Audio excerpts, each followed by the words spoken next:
G'day everyone, welcome to Ireland on this windy day in September. We're starting to get our seasonal winds and storms coming across, and there's a bit of sunshine out at the moment, so I'm taking this quick chance that I've got, even though it is windy. I'm sorry about that, probably sounds pretty bad, but I had an apple that was ripe on my Galiwar apple tree, and it was about to become overripe in the next day or so. So I picked it, and I'm glad I did, because the back of the apple actually had started to go a bit funny. So I've taken a slice of this apple, and I'm going to have a taste test for you and try and describe it. But I'll also just go in and have a quick look at the tree and show you some of the things that I've noticed in the first year of growing this tree. So sorry about that, I'm holding the apple slice in my hand.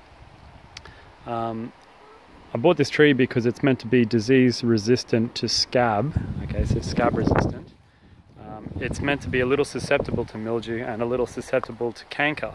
So, I haven't seen any evidence of canker. I haven't seen any evidence of scab. And I do have some other apple trees that have mildew on them this year. And this tree hasn't seemed to have gotten mildew. Now look, that just could be because of its location. It is located on a south-facing wall, and it's in probably one of the best positions I've got in my garden to not get mildew.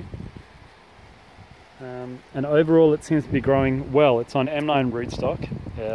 It's been in the ground here now for, I guess, coming up to a year. So like I've said in some of my other videos, I prefer to give these a good couple of years of trials to see how resistant they are, but may as well do a review while I can for its first year. Okay, so here's the apple that I've taken from the tree. It had a really nice red color on most of the apple. This has a bit of yellowish tinge to it. It was a side of the apple that wasn't fully exposed to the sun. Now this apple has been cut for a couple of minutes, and you can see it hasn't started to go brown very much. So I think that's pretty good that it's not oxidizing. I'll take a bite and I'll describe how it tastes. Its parents are Gala and another scab or disease resistant variety that was used in Switzerland, I think it was, to get a good tasting apple that has some of the Gala qualities. So let's see how we go.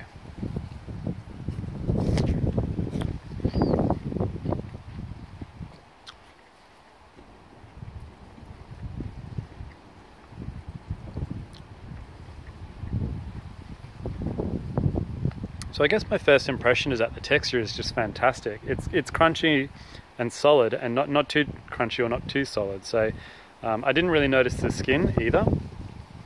So skin thickness has been a bit of an issue in some of the other scab resistant apples I've tried, and it doesn't seem to be an issue here. The taste is sweet. It doesn't have a lot of sourness, so I wouldn't say that it's a sprightly or well-balanced apple, but it is definitely a sweet apple, and there are some really good flavors in there. A lot of flavor. As you chew on the apple flesh, the flavors keep coming out, and the flavor, I mean, they said tropical in the description. It could have a slightly tropical taste to it, and I guess maybe it could. I just think it tastes sweet and has a very good flavor, and a lot of flavor and a good texture. So for me, this is a great apple, and definitely worth testing, as long as it doesn't get its scab and as long as it doesn't get lots of canker, because if it gets lots of canker, I'll probably pull it out so it doesn't affect the rest of my trees. So look, there's my my first review of the Galiwar apple. I was very happy to get this tree. It was a bit difficult to source, and it seems quite happy growing well here, and I've put it in one of the best positions that I've got in my garden. Even though the wall looks really terrible, the wall does a good job of making this thing nice and warm.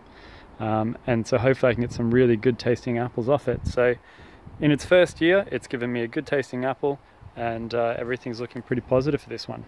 Okay, thanks for watching.